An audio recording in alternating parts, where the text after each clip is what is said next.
Vamos orar? Senhor, mais uma vez nós te exaltamos, te glorificamos e entendemos que esta igreja será palco da sua revelação nesta noite. Os que vieram tristes começarão a saltar de alegria. Os que vieram se arrastando não voltam para casa se arrastando. Hoje voltarão voando nas asas de um novo tempo. E antes que eu comece a revelar os seus mistérios, cerque esta igreja com a sua presença. E num raio de 5 quilômetros, onde houver um demônio alojado, eu dou a esses demônios segundos para sumirem daqui. Porque se não sumirem, serão queimados pelo poder da sua glória que aqui será derramada. Rasgue os céus sobre nós esta noite, manda anjos de fogo descerem aqui. Que estes anjos desçam trazendo brasas de fogo nas mãos. Comecem a esparramar estas brasas entre nós. E onde houver um crente cheio do Espírito Santo, pega ele nesta noite, Jesus, e mostra o caminho da verdadeira e poderosa adoração. Fala conosco, fica conosco. É o que eu te peço agora e sempre. E toda a igreja diz... Os que podem, tomem seu assento, aplaudindo a Jesus, porque Ele é bom, porque Ele é maravilhoso. Quem acredita que Deus ainda fala? Quem acredita que Deus fala na simplicidade? Que bom, eu também acredito. Quando um homem de carne e osso, como eu e você, levantou um paralítico. O texto é extremamente conhecido. Desde criança na igreja eu ouço pastores pregarem sobre isso aqui. E às vezes quando eu vou pregar em algum ambiente, as pessoas falam: poxa, esse pregador é tão conhecido, então eu quero que ele pregue uma mensagem daquelas, né, que arranca tatu da toca e sabiá do toco, né? Aquela mensagem que em teologia a gente chamava de mensagem escalafobética, né? Não procure no dicionário, que não existe. Essa palavra é invenção de seminarista. Mas com o passar do tempo, eu comecei a perceber que a simplicidade é exatamente o segredo da nossa longevidade. Olha que interessante. Quem aqui gosta de arroz e feijão? Deixa eu ver. Quem come arroz e feijão desde criança? Quem come arroz e feijão a semana inteira? Pergunte para quem está do seu lado: você enjoa do arroz e feijão? Mas quando você vai para um restaurante, para qualquer outro lugar, a única coisa que você não quer na sua frente é o arroz e o feijão. Você quer a picanha, você quer a massa nobre, você quer aquelas comidas que só vocês aqui de São Paulo conhecem, que a gente do interior só conhece bife, arroz, feijão, salada e mais nada. Vocês aqui têm uma gastronomia extremamente peculiar, né? Interessante que se você comer lasanha, por mais gostosa que seja, todos os dias, você não dá conta. Tenta comer picanha todo dia. Almoço e janta, almoço e janta. Não aguenta. Nenhum outro tipo de comida a gente consegue comer todo dia. Mas o arroz e o feijão, a gente come. E quando a gente vai fazer viagem, eu viajo muito pelo mundo, chego lá, as pessoas querem apresentar aquelas comidas gostosas. Depois do terceiro dia eu falo: irmão, não tem um arroz, um feijão e um ovo, né? Mas ovo, pastor? É, porque eu sou lá da roça. Tem coisa mais gostosa? Um arrozinho feitinho na hora, um feijãozinho com um ovo frito e uma saladinha de alface e a bendita Coca-Cola do lado. Valeu até um aleluia da irmã ali. Essa é das minhas, né? Pois bem, a simplicidade é o que dá longevidade. Eu estava na minha igreja um dia, há alguns anos atrás, e no fim do culto, um dos membros que eu tinha lá, uma pessoa que era um empresário, ele chegou em mim e disse: pastor Marco, eu quero que o senhor me dê a carta de mudança, porque eu vou sair do ministério. Eu falei para ele: é só procurar a secretária, a pastora Ana, que ela vai fazer para você a carta. E virei as costas, né? Agradeci ele pelo tempo que ficou conosco. Ele veio atrás de mim e disse: o senhor não vai nem perguntar por que eu estou indo embora? Ele queria que eu perguntasse o motivo, ele queria desabafar. E como eu sou uma pessoa muito educada, eu disse: pois não, por que você está indo embora? É, porque quando eu me filiei aqui porque o senhor é o pastor. Mas o senhor quase não fica na igreja. Eu tenho que esperar 15 dias para te ouvir pregar uma mensagem. E aí o resto do dia eu tenho que ficar ouvindo esses presbíteros aí, esses pastores, esses evangelistas, que nenhum deles chega na sola do seu pé. Eu não sabia se ele estava elogiando, se ele estava xingando, sabe? A criatura fez uma mistura de palavras que eu não compreendi direito. E depois que ele falou tudo isso, ele disse: por isso eu estou indo embora. Aí eu falei para ele: meu filho, se você dependesse, ou se eu dependesse da comida do domingo para a gente sobreviver, a gente estaria morto. A gente da roça esperava o domingo para a mãe fazer a macarronada da gente. Era a macarronada e a tubaína de domingo. Não podia faltar. Mas no meio de semana era o arroz, feijão e o ovo, arroz, feijão e a linguiça cabo de rei. Oh, meu Deus do céu. Essa só tem lá no interior, né? Era linguiça de terceira ou quarta. Era isso, mas no domingo era macarronada. Agora tenta comer macarronada de manhã e de tarde, de segunda a domingo. Não dá conta. Eu falei para ele: eu não dependo da palavra de um pastor para sobreviver. O que sustenta uma igreja não é aquele avivalista, aquele agitador de águas que vem uma vez por outra. O que sustenta a gente é o arroz e o feijão. O que sustenta esse ministério foi aquelas orações bonitas que eu vi aqui nesse púlpito. A revelação, a oração com a imposição de mãos, invocando a presença. É isso que sustenta. É bom ouvir um homem como eu de vez em quando. Se você começar a me ouvir todo dia, nem você me aguenta. Por quê? Porque nós precisamos ouvir a simplicidade. E não há nada mais lindo na Bíblia do que a simplicidade do Evangelho. Eu quero nesta noite tentar com vocês descobrir o que aconteceu com o homem que eu li aqui. Não é com o paralítico. Eu quero saber o que aconteceu com o tal do Pedro. Pedro, essa criatura da Bíblia que é única. Dos 12, o mais afoito. Dos 12, o mais louco. Dos 12, o mais atrevido. Dos 12, o mais fraco. Dos 12, o único que fazia Jesus passar vergonha. Dos 12, o único que caminhou ao lado de Jesus possesso por demônios. Não conte para ninguém, senão vai acabar com o currículo de Pedro. Todas as vezes que Pedro vai aparecer na Bíblia, é por isso que a gente lembra muito dele, é ele cometendo um ato falho. O Pedro que eu conheço é o Pedro dos evangelhos. É o Pedro que vai andar em cima das águas e depois de subir ao céu, em 2 passos ele vai para o inferno, que ele afunda na água. Aí Jesus tem que acelerar o passo, ir lá e segurar ele pela mão. E Jesus vai colocar um apelido nele: homem de pouca fé. Todas as histórias com Pedro, elas terminam em dó menor. Pode lembrar aí, qualquer uma delas, você vai ver terminar em problema. Jesus está num culto lavando os pés dos discípulos. Ele lava o pé de João, dá certo, as pessoas até estão emocionadas. Ele lava o pé de Tiago, deu certo. Ele lavou o pé de todo mundo. Quando foi lavar o pé do Pedro, não tinha o pé do Pedro. Pedro escondeu os pés. Jesus falou: por que você está escondendo os pés? Ele disse: no meu pé o senhor não coloca a mão, não. Acabou com o culto. Jesus estava ensinando sobre a humildade. Ele, Deus encarnado, se ajoelha na frente de uma criatura pecadora. Jesus está ensinando a humildade e Pedro acabou com o culto. Aí Jesus deu uma bronca nele: se eu não lavar seu pé, você não tem parte comigo. Precisava ter ouvido isso. Aí Pedro esticou um pé e o outro. Quando Jesus foi lavar o pé do Pedro, Pedro esticou os 2 braços. Está escrito. E Jesus falou: por que você está esticando os braços? Ele disse: já que o senhor vai lavar, não lava só os pés, não. Lava as minhas mãos, os meus braços, me dá um banho, porque não é só o meu pé que é sujo, eu sou sujo por inteiro. Esse é o Pedro da nossa história. Lembra de uma vez Jesus dizendo assim, ó: um entre vós é o diabo. Jesus olhou para os 12 e disse: um entre vós é o diabo. Todo mundo pensa que é o tal do Judas. Não era. Era Pedro. Jesus um dia, com pena de Pedro, chamou ele longe de todo mundo e disse: Pedro, o diabo está pedindo a sua alma para se andar com ela, Pedro. Jesus não falou isso nem de Judas. Jesus não disse que o diabo queria se andar com Judas. O diabo queria se andar com Pedro.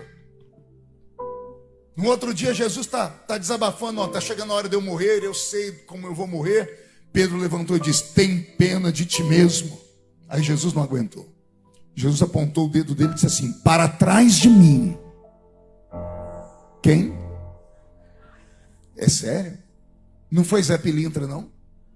Exu Caveira, Tranca a Rua, Maria Padilha, Maria Mulambo, Pomba Gira. Não foi esses demôniozinhos pequenininhos, não? Quem é que estava dentro de Pedro? E quem é Satanás? Satanás é a antiga serpente, é o diabo, é Lúcifer, é um anjo caído, é um arqui-inimigo do arcanjo Miguel, é aquele que liderou a batalha no capítulo 12 do livro do Apocalipse. Quem estava dentro de Pedro era o maior de todos os principados do inferno, andando dentro de Pedro por 3 anos e meio ao lado de Jesus, e Jesus nunca se desfez de Pedro. Isso mexe comigo, isso me faz ter vontade de chorar, porque por muito menos eu teria mandado Pedro embora se fosse obreiro da minha igreja. Se fosse um parente nosso, a gente não queria nem ser chamado de parente da criatura, porque Pedro só erra. Pedro é fracassado, Pedro não tem ânimo, Pedro não tem força, vontade própria, Pedro do jeito que ele levanta, ele tomba. Pedro vai do inferno ao céu em segundos. Pedro é bipolar. Jesus poderia ter mandado ele embora, mas não mandou, segurou ele até o fim. E o dia que Jesus resolveu mandar alguém embora, ele não mandou Pedro embora, ele mandou Satanás. Ele falou: para trás de mim, Satanás, mas Pedro fica aqui do meu lado. Vem cá, Pedro. Aleluia. Vou te falar uma coisa que vai mexer com a sua alma. Eis a explicação porque algumas pessoas no nosso meio dão tanto trabalho e ela não sai da igreja. Tem membro da igreja, eu sei porque eu sou pastor de igreja, eu já chamei no canto, eu convidei, eu disse assim: ó, por favor, sai da minha igreja, vai para a igreja do meu amigo lá você vai gostar. A pessoa não sai e fica. Veja só, eu que não sou o dono da igreja, sou só o pastor, às vezes me dá vontade de convidar uns crentes para ir embora. Por exemplo, eu estou pregando aqui agora, se eu ficar forçando muito o olhar, eu vou chamar pelo menos uns 40 para ir embora. A criatura não para de me olhar com a cara feia. Parece que foi batizada num pote de vinagre. É sério. Depois das orações de fogo, libertação e tudo, a criatura está aí com esse olho seco até agora, parecendo olho de sapo que morreu no dia de enchente. Achou que eu não ia falar, né? A criatura está num culto de sexta-feira, culto de libertação. Só faltou ele falar assim, ó: venha. A criatura está aí com essa boca travada, essa boca de aço, essa língua de ferro e esse queixo de concreto. A minha vontade era de mandar embora, mas eu não posso porque a casa não é minha. E aí a gente sempre pergunta: por que Deus tem tanta paciência com uns e não tem tanta paciência com outros? Nesta minha caminhada com Deus, eu vi Deus levantar grandes pregadores, pregadoras no Brasil. Eu vi pessoas terem uma ascensão meteórica e uma queda mais meteórica ainda, por ter cometido algo pequeno. E eu conheço uns que não dá nem para falar o que eles fazem e não tombam. Porque para uns a misericórdia é curta e para outras a misericórdia é longa. Quer perguntar para mim o porquê? Porque Deus tem um dom que nós não temos. Ele enxerga o amanhã. Deus enxerga o futuro. E Deus é um grande investidor. Vivemos em tempo de capitalismo, as pessoas gostam de fazer investimento, criptomoedas. Então deixa eu falar sobre investimento. A capital do investimento no mundo é uma pequena ilha nos Estados Unidos da América chamada Manhattan. A ilha de Manhattan fica ali no coração de Nova York. Fundada por judeus, e não conta para ninguém, fundada por judeus que fugiram do Brasil. Saíram de Recife expulsos por serem judeus. Olha só, Manhattan era para ter sido no Brasil. Olha que porcaria das pessoas não entenderem nada de Bíblia. Expulsaram os judeus de Recife. Eles entraram dentro do barco, saíram sem rumo e resolveram subir. E foram subindo e chegaram naquilo que se chama hoje de Nova Inglaterra, que é os Estados Unidos da América. E fundaram ali a ilha de Manhattan. Veja só, o Estado de Israel não produz uma única pedrinha de diamante. E quem detém o comércio de diamante do mundo inteiro? Os judeus. A bênção de Deus está sobre eles. Mas isso é uma pregação para outro dia. Lá na ilha de Manhattan existem os maiores especuladores, chamados especuladores de Wall Street. O que são especuladores? São homens extremamente ricos que fazem da vida um jogo. Eles compram empresas falidas e vendem. Compram quando está no capital baixo, vende quando tem uma alta. Tem alguns que compram empresas que só vão dar lucro depois de 10 anos. Mas é uma aposta. Eles pegam a empresa, chamam os advogados, olham como está a empresa, como está sucateado o material dela, quanto tempo vai se levar para reerguê-la, quanto tempo vai se levar para reconquistar o público. E eles fazem apostas para 10, 15 anos. Eles jogam dinheiro aqui que você, se fosse você, fala, não, eu não faria isso. Vou esperar 15 anos, nem sei se eu vou estar vivo até lá. Homens de carne e osso apostam no futuro sem conhecer, usando apenas a experiência, usando apenas o instinto. Agora imagine um Deus que não conhece passado, nem futuro, nem presente. Porque passado, futuro e presente são tempos e Deus é atemporal. Onde Deus está não tem tempo. Por exemplo, Deus está olhando para você aqui agora, me ouvindo pregar. Neste mesmo instante que Ele te vê sentado aqui, Ele te vê sendo plantado no útero da sua mãe. E Ele te vê também você sendo sepultado ou sendo arrebatado no último dia. Por quê, pastor? Porque na mente de Deus não existe tempo, para Ele sempre é. Quando Deus te plantou aqui, Ele já sabia o que ia acontecer com você. Como assim, pastor? Tudo que você está passando já estava escrito. Aonde, pastor? Em qual livro? Num livro que só Deus tem acesso.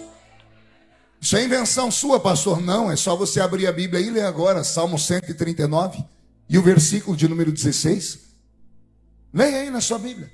Salmo 139, versículo 16. Você vai ver Davi dizer assim: todos os meus dias estavam escritos no seu livro, antes que estes dias viessem a existir. Não, vou falar de novo para ver se isso mexe com você. Todos os seus dias já estavam escritos no livro, antes que esses dias viessem a existir. É Davi que está dizendo. Por que Davi está dizendo isso? Ele está com mais de 70 anos, está terminando a vida depressivo, terminou a vida com a morte de filhos, terminou a vida com o pecado de Batseba atacando a mente dele. Ele estava ruim. Aí ele foi orar, daqui a pouco ele começou a desabafar. Ele disse: Deus, sim, Davi, é impressão minha ou tudo que eu estou passando, o senhor já sabia? Deus, Davi, eu já sabia. O senhor já sabia de Golias? Já. E de Batseba? Também. A pergunta que fica é: por que o senhor não me livrou de Batseba? Ele poderia ter interferido na vida de Davi, na sua, na minha, mas ele não interferiu. Porque há um ciclo, nós somos obrigados a passar por esse ciclo. E é passar pelo teste do tempo que te dará a vitória lá no último dia. O que eu quero dizer com isso? Eu quero dizer que nada, nem ninguém pode surpreender Deus. Não existe a mínima possibilidade de Deus um dia chamar um arcanjo: traga um copo de água com açúcar. Por quê, Senhor? Porque eu tomei um susto. Como assim? Eu abri a janela e vi aquele homem lá pecando. Como assim? Eu chamei ele e agora ele está me traindo? Ele me pegou de surpresa. Não existe essa possibilidade. Será que existe essa possibilidade? Sim ou não?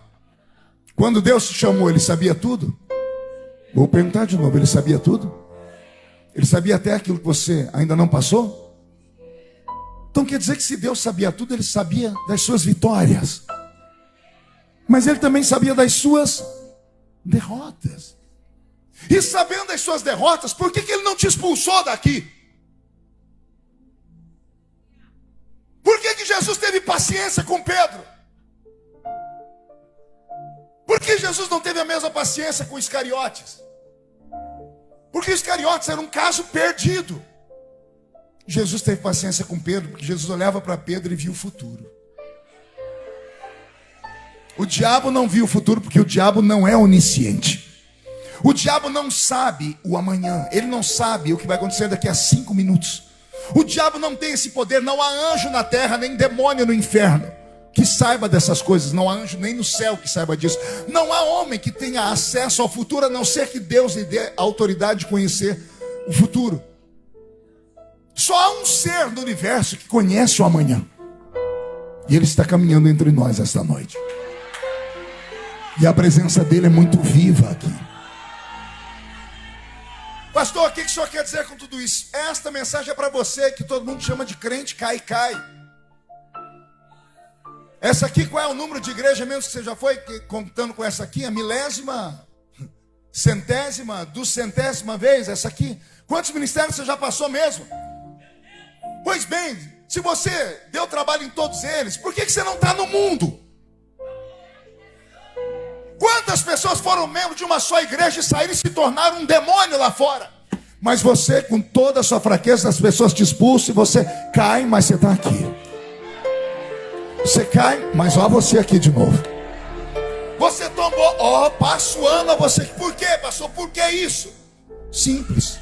Ele viu algo que nós não vimos. E o que ele viu no futuro agradou tanto ele que ele disse: por causa do amanhã eu te suporto com essa cara feia. Por causa do que eu vi acontecer daqui a alguns anos, eu vou te tolerar. Porque Deus é um investidor maior do que os homens. Em investimento existem 3 tipos: investimento a curto prazo, a médio prazo e a longo prazo. Pessoas conservadoras aplicam a curto prazo, porque a pessoa pega o dinheirinho dela suado, diz: sobrou um pouquinho, eu vou aplicar, mas ela quer aplicar e quer ficar olhando para o dinheiro. Ela precisa dele, então ela aplica para uma semana, um mês, 2 meses, depois vai lá e resgata, com medo de vir um banco ou outra coisa e acabar com o dinheiro dela. Isso é o conservador. Deus, em alguns casos, não é conservador. Deus investe a longo prazo. Deus aposta na vida da pessoa a longo prazo. Por isso que alguns tombam, caem e estão sempre na igreja. Não tem quem faça eles saírem daqui. Eles estão agarrados por uma promessa. Promessa que não foi feita por homens. Promessa que foi feita por Ele. E quando Deus promete, passa o céu, passa a terra, mas as palavras que Ele falou não podem passar jamais. Foi Ele mesmo quem disse: não sou homem para mentir, não sou filho do homem para me arrepender das coisas que eu falo.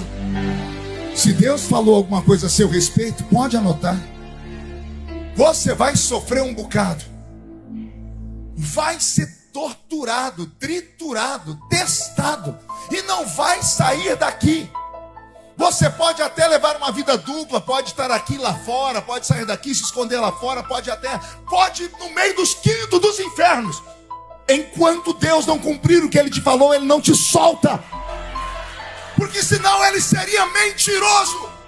E Deus não é mentiroso. E se Ele está tendo paciência com você, esta palavra é para você nesta noite.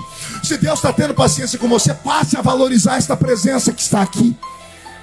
Pastor, mas eu não consigo acreditar em mim. Esse é o problema. Você não consegue acreditar em você porque você só lembra do passado e do presente. No passado foi um inferno e o seu presente é de fracasso. Mas o seu Deus enxerga o amanhã.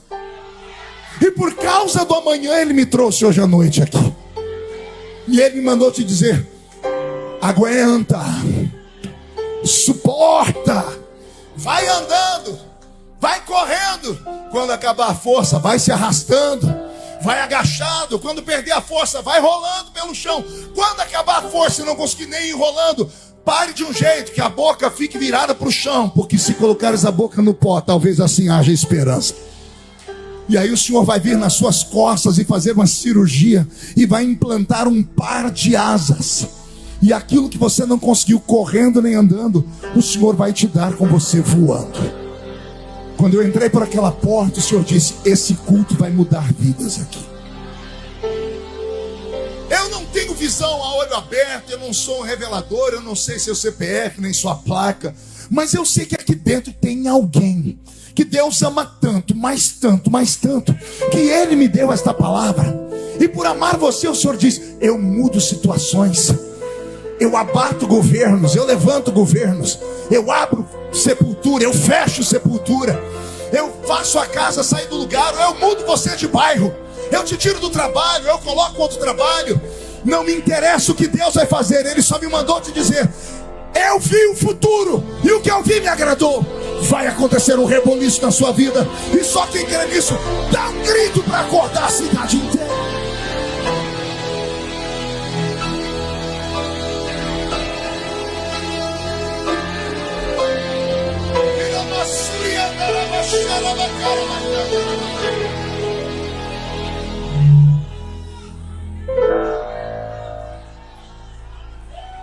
Só vamos entender a paciência que Jesus teve com Pedro nos evangelhos quando a gente entra em Atos dos Apóstolos. O Pedro dos evangelhos era covarde. Ele negou Jesus por 3 vezes antes que o galo cantasse. Sim ou não? O Pedro que andava com Jesus não conta para ninguém.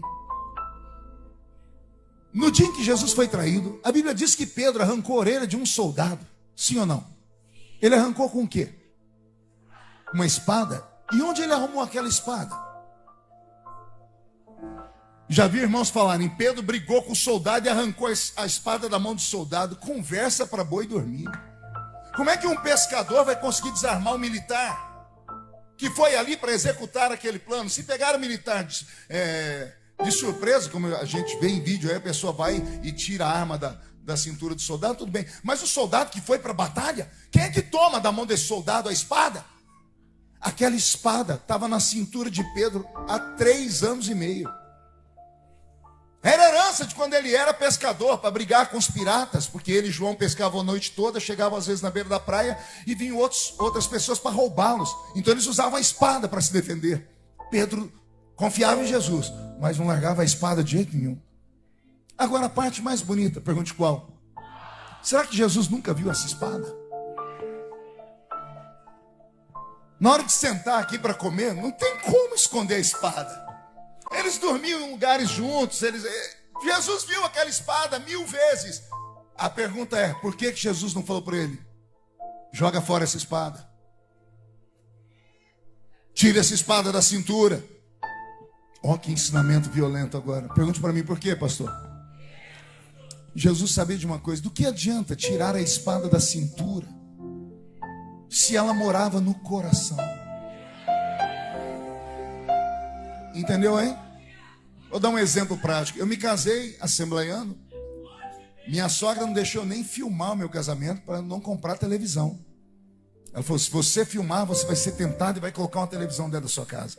Eu sou da época que televisão era pecado. Tem alguém aqui dessa época também ou não? Tá tudo moderno aqui, só eu e mais 3 aqui.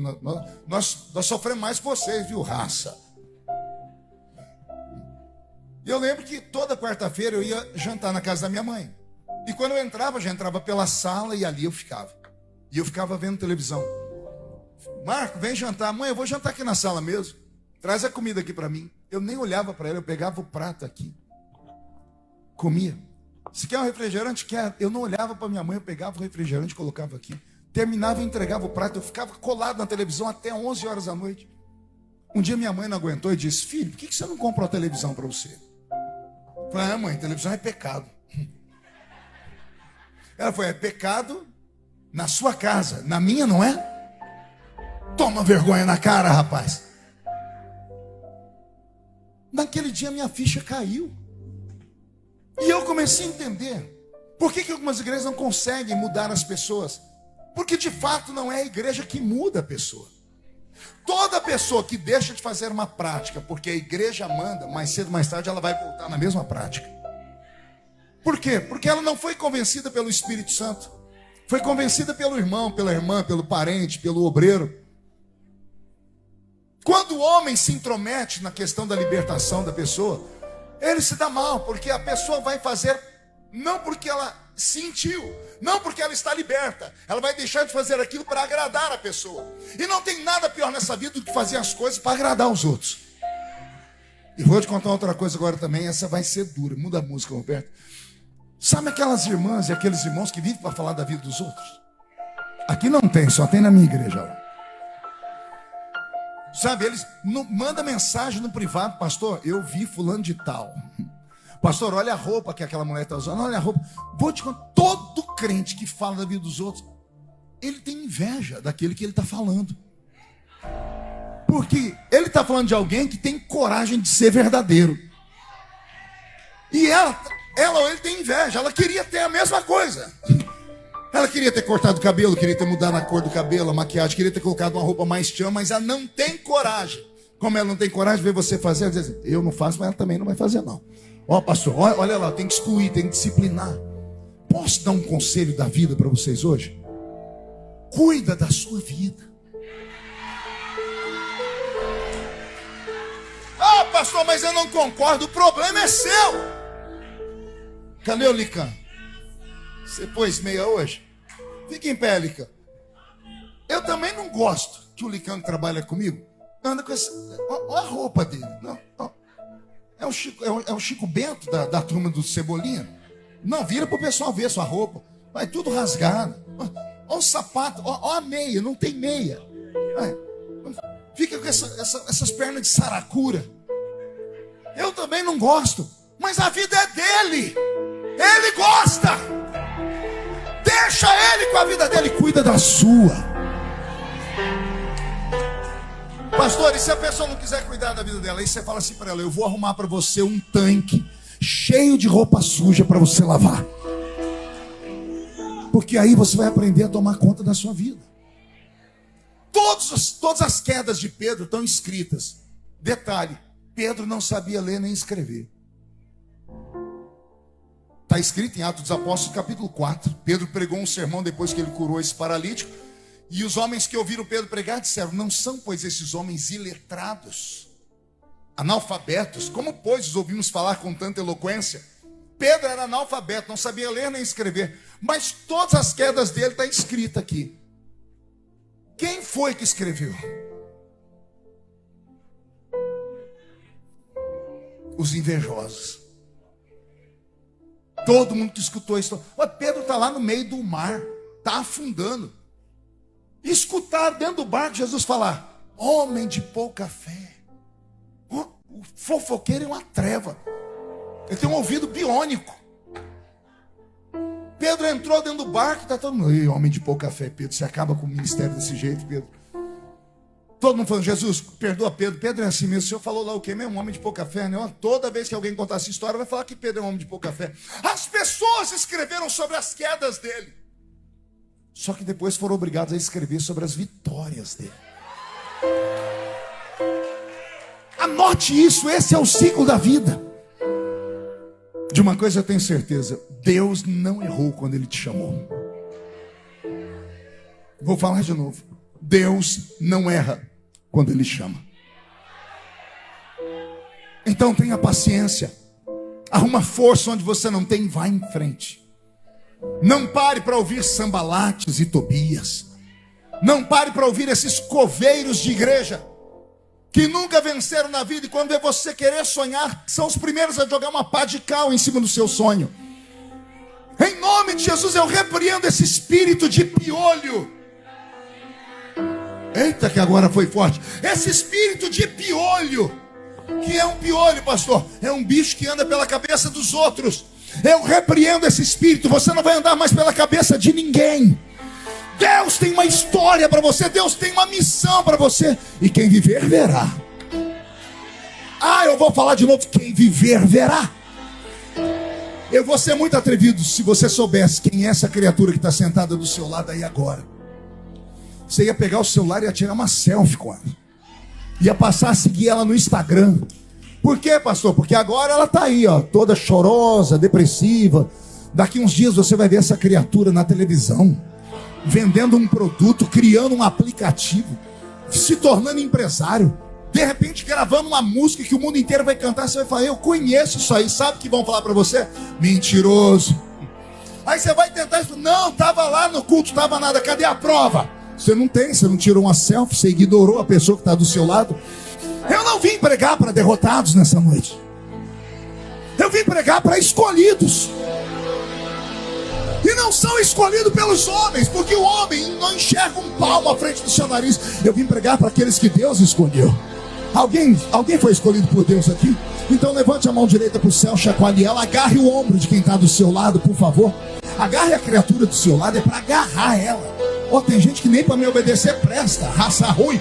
Agarra alguém do seu lado. Se ela ficar brava, manda ela falar comigo. Agarrou, chacoalhe a pessoa até ela ficar irritada. Irrita ela, sacode ela. Diga: Deus te trouxe aqui. Grita, diga: Deus te trouxe aqui para isso. Sacode ela, sacode, diga: para isso. Deus te trouxe hoje aqui para sacudir a sua história, para sacudir a sua existência. Vai haver um reboliço no seu casamento, vai haver um reboliço na sua vida profissional, vai haver um reboliço no seu ministério. E só quem crê nisso agora não dá um grito, não, dá um berro de glória a Deus.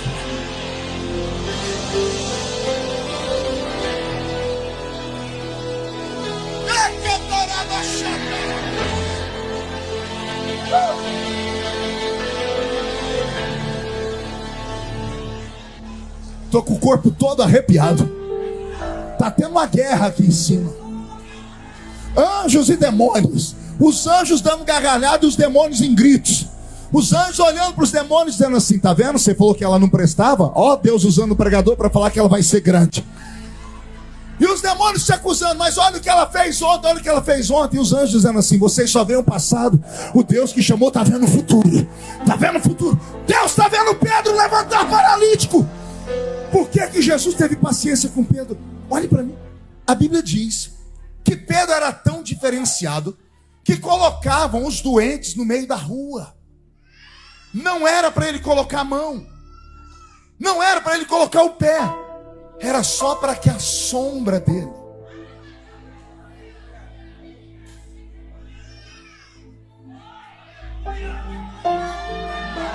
Não tem outro como ele. A pergunta que eu faço é: o que foi que aconteceu para Pedro mudar desse jeito? Porque se a gente descobrir o segredo de Pedro, possa ser que Deus mude a nossa vida também. Se Pedro era um fracassado, endemoniado, fracassado com F maiúsculo, porque era covarde. Se Pedro é um homem que afundou nas águas, se Pedro é um homem que não deixou Jesus lavar os pés dele, se Pedro é um homem que negou ele, o que foi que aconteceu com ele para ele virar esse extraordinário ser humano que até paralítico levanta? E se você ler a história do paralítico, você vai ficar assombrado. Porque a Bíblia diz que Pedro disse: eu não tenho prata, eu não tenho ouro.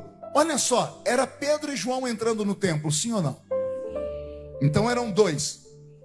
Não está errada a forma de Pedro falar com o paralítico, porque ele começou falando no plural. Ele olhou para o paralítico e disse: olha para nós. Sim ou não? Nós somos eu e você. Nós, eu e João. Até João assustou com Pedro. Até João olhou para Pedro. E quando Pedro viu que João olhou e não entendeu nada, olha o que o Pedro disse: eu não tenho. Ele não falou nós não temos. Porque quando o paralítico pediu esmola, João já estava pegando alguma coisinha para dar para ele. Aí Pedro gritou: olha para nós. Até João olhou. Aí Pedro olhou e disse assim: eu não tenho prata nem ouro, mas o que eu tenho, isso eu te dou. Em nome de Jesus Cristo Nazareno, levanta-te e anda. E o paralítico, não. O paralítico não andou. Está escrito.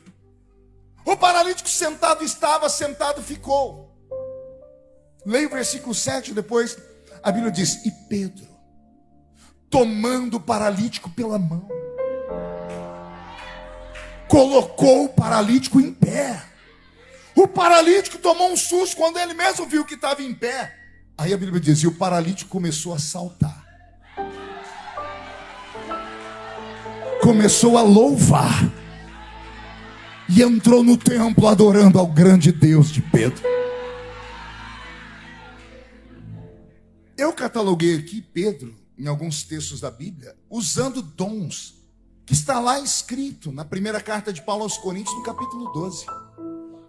Por exemplo, a Bíblia diz que Pedro recebeu o batismo com o Espírito Santo. Ele orou em outras línguas. Ele orou em línguas que os homens interpretaram. Portanto, ele teve variedade de línguas na boca dele. Eis o primeiro dom, variedade de línguas estranhas. Segundo dom que veio em Pedro, o dom da fé. Ora, o moço está sentado, não levantou. Pedro agarrou ele pela mão e botou ele em pé. De onde ele tirou essa autoridade? Veio sobre ele o dom da fé. Ali não é unção de cura, é o dom da fé. Porque o paralítico está sentado. Em nome de Jesus, levanta e anda. Ele usou a teologia que ele aprendeu no seminário e não funcionou. Porque está escrito, em meu nome. Pode usar o meu nome que vocês vão curar. Pedro disse, em nome de Jesus, levanta, e o osso não levantou. Era para Pedro ter ido embora e acabado o ministério dele ali. Mas Pedro partiu para cima do paralítico, agarrou ele pela mão e botou ele em pé. Isso não foi cura, isso foi o dom da fé atuando. Quando colocam os doentes para que a sombra de Pedro cure, também não é cura. Isso aqui é operação de maravilhas. São dons que estão escritos lá na carta de Paulo aos Coríntios, no capítulo 12. São 9 os dons extrasensoriais. Dons que estão à disposição dos crentes. Infelizmente, os crentes não têm mais o dom. Por quê? Porque não tiveram a mudança que Pedro teve. A mudança que Pedro teve foi radical. Ele ouviu Jesus falar, eu tenho uma promessa para vocês. Ele ouviu Jesus dar o endereço, ficai em Jerusalém. Ele ouviu Jesus falar, aguardem até que a virtude do alto desça sobre vocês. E Pedro entrou dentro de uma casa. O cenáculo não era uma sinagoga, era uma sala de uma casa grande. Estava ele com 500 pessoas ali dentro no primeiro dia. Porque Jesus, depois de ter ressuscitado, por 40 dias apareceu a 500 testemunhas. E marcou com eles encontros. Então Jesus marcou encontro com eles ali em Atos dos Apóstolos, capítulo 1, no solapé da montanha. Dali eles partiram para Jerusalém, entraram em 500 pessoas dentro de uma casa esperando a promessa, mas tinha um problema, não tinha data e nem hora. Ficai até. Quanto tempo? Até descer. Chegaram em 500, 380 e poucas pessoas foram embora. 10 dias depois tinha quase 120. E no meio dos 120 está Pedro. E Pedro recebeu fogo. Viram em cima da cabeça dele línguas repartidas como que de fogo. Pedro ficou cheio do Espírito Santo, que pulou no meio da rua, saiu de dentro da casa e começou a profetizar. As pessoas olharam de longe e falaram, esse povo está bêbado. Pedro partiu para cima deles. Aqui não tem ninguém bêbado. O que está acontecendo aqui foi o que foi predito pelo profeta Joel, que disse, nos últimos dias, diz o Senhor, derramarei do meu Espírito sobre toda a carne. Vossos filhos e vossas filhas profetizarão, vossos jovens terão visões, vossos velhos sonharão sonhos. Alguém lembra dessa pregação de Pedro? Volte lá atrás, quando eu falei que Pedro era analfabeto. Não sabe ler nem escrever. Como é que ele recita um texto escrito 835 anos antes de Jesus nascer? Porque ele está recitando o profeta Joel. Pedro não era um religioso, Pedro era um pescador, não era filho de sacerdote para conhecer a lei. Era analfabeto, capítulo 4, não são esses homens iletrados. Como é que Pedro abriu a boca e recitou um texto escrito quase 1000 anos antes dele viver aqui? Palavra da sabedoria. Onde está isso, pastor? Primeira carta de Paulo aos Coríntios, capítulo 12. A uns pelo Espírito é dado a palavra da sabedoria. O que é a palavra da sabedoria? Seria o dom da revelação. É você falar sobre algo que você nunca antes estudou. Agora tem a revelação profunda. Essa é quando você vai além da sabedoria e conta o que está se passando com a vida da pessoa. Aí não é mais a palavra da sabedoria, é a palavra do conhecimento. Eu vou mostrar para vocês na Bíblia Pedro ser usando com a palavra do conhecimento e tendo o dom de discernir espírito no mesmo momento. Pedro está lá na casa, ou lá na igreja, e chega um homem chamado Ananias. Ele diz: vendi a minha casa e está aqui o valor. Eu vim trazer aos pés o apóstolo. Quando ele estendeu a mão, Pedro olhou para ele e viu tudo. Pedro primeiro discerniu que em Ananias havia um espírito de mentira. E ele detectou que o espírito de mentira havia falado porque Pedro sabia por quanto o homem tinha vendido a casa. Como pode um homem sem cultura, iletrado, fracassado nos evangelhos, olhar para as pessoas e revelar tudo? Vocês estão entendendo ou não? O que veio sobre Pedro pode vir sobre nós esta noite. As pessoas, quando me veem pregar, alguns falam: nossa, o senhor fala tão bem, o senhor estudou em qual faculdade? Ah, Jesus, eu nasci na roça. Apanhava laranja, algodão e café e cortava cana de açúcar. Minha mãe não sabe ler nem escrever até hoje. Eu escrevi mais de 20 livros sobre a Bíblia e uma enciclopédia de 750 páginas sobre ela. Como? Só pode ser Deus. Como que o meu vernáculo foi tão apurado? Só pode ser o Senhor. Não há outra explicação. Eu sou um exemplo clássico de que Deus não mudou.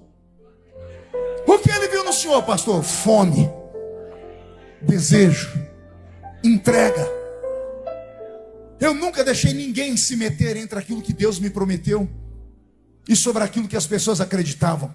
Eu nunca deixei ninguém cruzar o meu caminho e falar assim: isso nunca vai acontecer. Quando alguém falava que não ia acontecer, aí que eu acreditava mais ainda. Por quê? Porque Deus não consegue se revelar para gente normal. Deus precisa de gente doida. Deus ama gente maluca. Você não entendeu? Eu vou falar de novo. Deus ama gente perturbada. Quer ver? Eu estava aqui sentado, aí veio um louquinho ali do meio com 2 papéis para orar. Falei: venha cá, eu acredito nessas coisas. Eu nem sei por que foi, mas ele recebeu alguma coisa, porque ele acreditou. Você poderia estar em casa agora, em qualquer outro lugar, mas você está aqui dentro, suportando esse pregador com essa voz rouca, parecendo uma taquara rachada. Por quê? Porque você acredita em alguma coisa. Então acredite de verdade. A sua vida muda nessa noite. E a minha oração é que aconteça aqui o que aconteceu com Pedro. Pergunte para mim: o que aconteceu com ele, pastor? Estavam todos reunidos no mesmo lugar, quando de repente veio do céu um som, como de um vento forte e impetuoso, e encheu a casa onde estavam assentados. Foram vistos por eles línguas repartidas como que de fogo, as quais pousaram sobre cada um deles, e todos foram cheios do Espírito Santo e começaram a falar em outras línguas, conforme o Espírito Santo lhes concedia que falassem. É isso. Esta é a proposta. Igreja pentecostal só tem esse rumo. É acreditar naquilo que ninguém mais acredita. É buscar aquilo que está escondido. É bater na porta até a porta abrir. É gritar até ser ouvido. É se extravasar. É dar a Deus essas adorações extravagantes, essas coreografias. É ficar de pé e esmurrar o vento. É gritar, ainda que a pessoa do seu lado fique irritado. O problema é dela. Você não veio aqui para falar com ela. Você veio aqui para falar com o único que pode resolver o seu problema.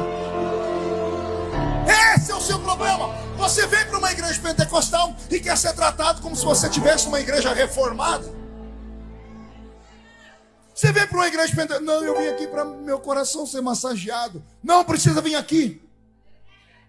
Vai assistir uma... Vou falar, hein?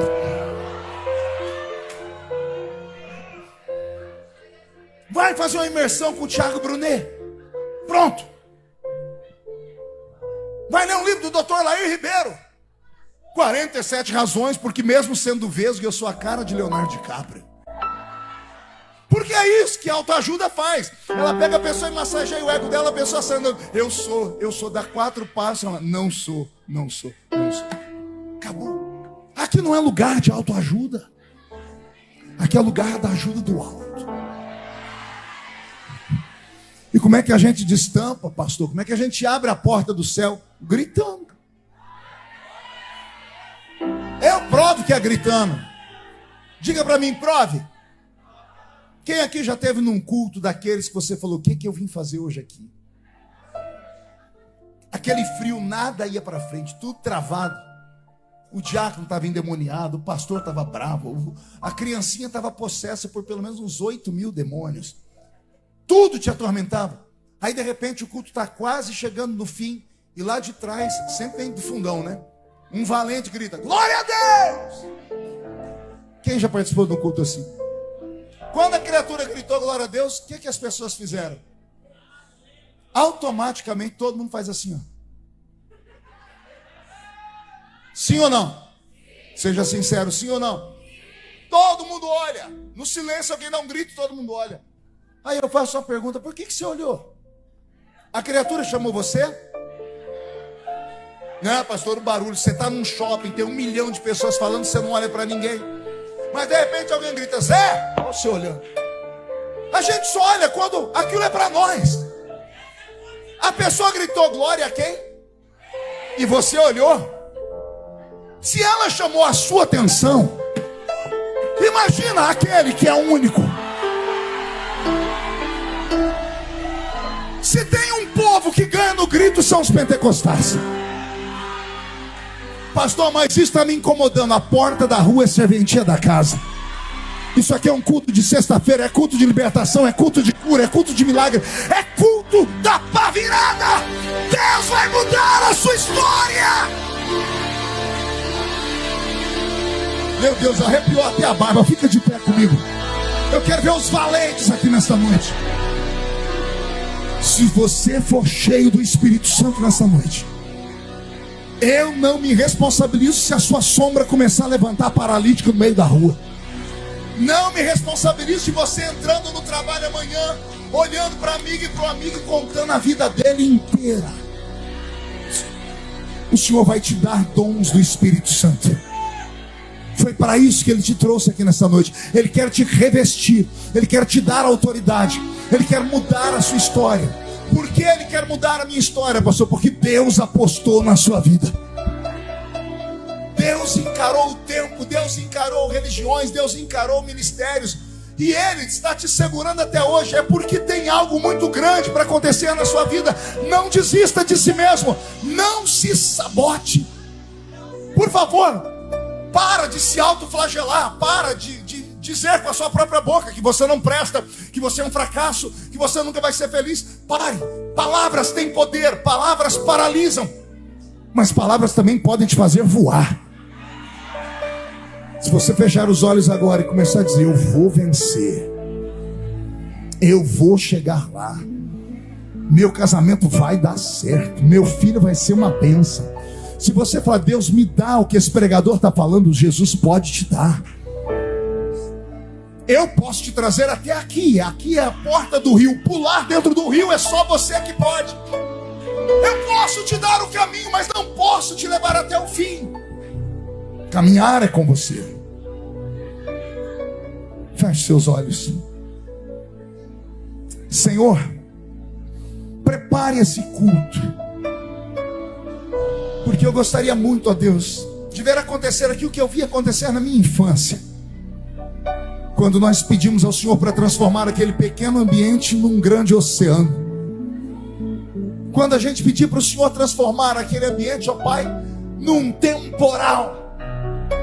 E quando o temporal, Senhor, de puro fogo santo e poder vinha sobre nós, nós víamos o invisível e ouvíamos o inaudível e acreditávamos naquilo que era incrível.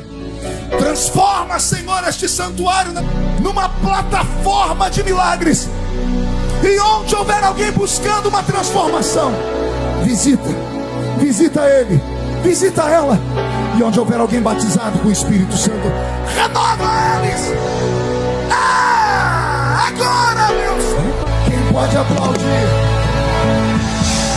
Quem pode aplaudir e gritar? Quem pode aplaudir, gritar e dar um pulo para cima? Isso aqui é um recado para o diabo. Sai da frente, Satanás! Estamos em guerra!